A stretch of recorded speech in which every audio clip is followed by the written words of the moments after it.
Hi guys and welcome to Norwegian Modeling Bench. This is Kenneth and today I'm going to show you how I made at least this cobblestone road from XPS foam, some paint and some techniques that I've used when doing a model railway. So I hope that you enjoy and maybe there are some things that you can use here as well.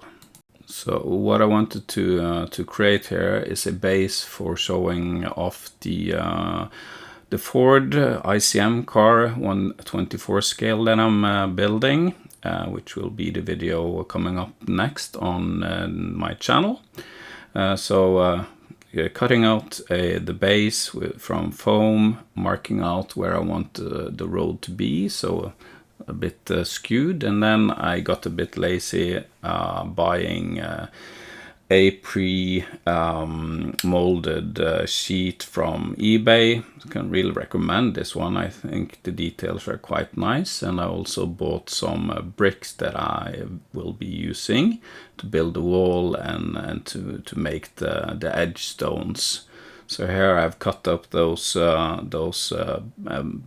bricks that I bought from eBay and gluing that on the edge before building up more of the terrain that I wanted around. So not just a flat area, but a bit of scenery at least. Not that much. That's not the purpose of this. It's just to have something to show off the car on and not just place it on a regular base.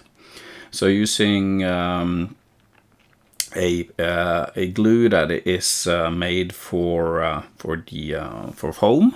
That's wise. Otherwise, you could have the glue eating into the foam and make havoc of what you're trying to build.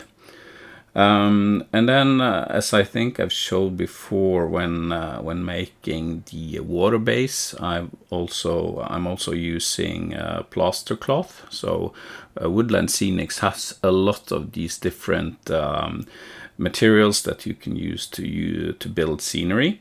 I can highly recommend those. Looking at those if you want to build a diorama or anything like that. So I'm using the plaster cloth to build up a bit of terrain, adding some paper before, and then slowly but surely adding layers of this plaster cloth that you soak in water, apply to the terrain, and then smooth with your finger, so it all becomes at least as much as possible a smooth surface. It's not really that important that you might have some of these grid structure showing through, but at least try to smooth out as much as possible, and you can make the terrain look a bit more realistic than just being flat. And then I covered off with some earth undercoat color, just to make sure that when adding grass and so on, it wouldn't be any white sticking through or showing through. Then I'm adding some black primer, which is very important to seal up and also have that black background color, which gives the end result a bit of depth. Before giving it a light gray color, the entire all of the XPS, and then adding different shades or tones of gray, light colors, and so on. So you get a bit of variation on the different cobblestones. If you take a look at the streets with cobblestone, you will see that you have a bit of variation on the different stones that you can see on the street. And then dry brushing, a bit of sand color, and also a bit of white to give a bit of shading and variation in the stones. Don't overdo it. And then there I made a wash of black and brown. I would say 10% brown. To give the entire surface a wash, also giving it kind of a depth and more of a realistic appearance than with just the paint job. And then of course you need to grout between the stones. So here I've used some remains from my model railroad era. mixing that up into a blend that at least I think looked good in terms of not the grout shouldn't show really that much through. And then trying to compress the sand between, so in the grout, so it doesn't move that much when you're gluing it.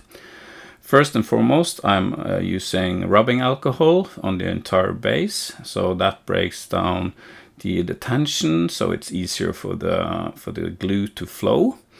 And then I'm using this regular scenic cement that you can buy in any hobby store, I think, at least in most Norwegian ones. Just applying an ample amount. As you can see, it should be kind of flooding and letting that dry for 24 hours. And then to make this a bit more realistic than just a brown color on the sides, I'm also adding static grass. So a mix of some water, 40% water, and some tacky glue before using the static grass applicator, adding the static grass. So you can buy these bags, and I have combined with lush grass, late summer grass, and different sizes, 4 and 6 millimeters. So you get a bit of combination or variation in the grass itself. And letting that dry for 15 minutes before removing the remaining. So this is then the end result. I hope that it gave you some insight to what I have been doing, and I think it gives a pretty realistic result. So I'm then waiting to show off my car on this new road. So until next time, stay safe.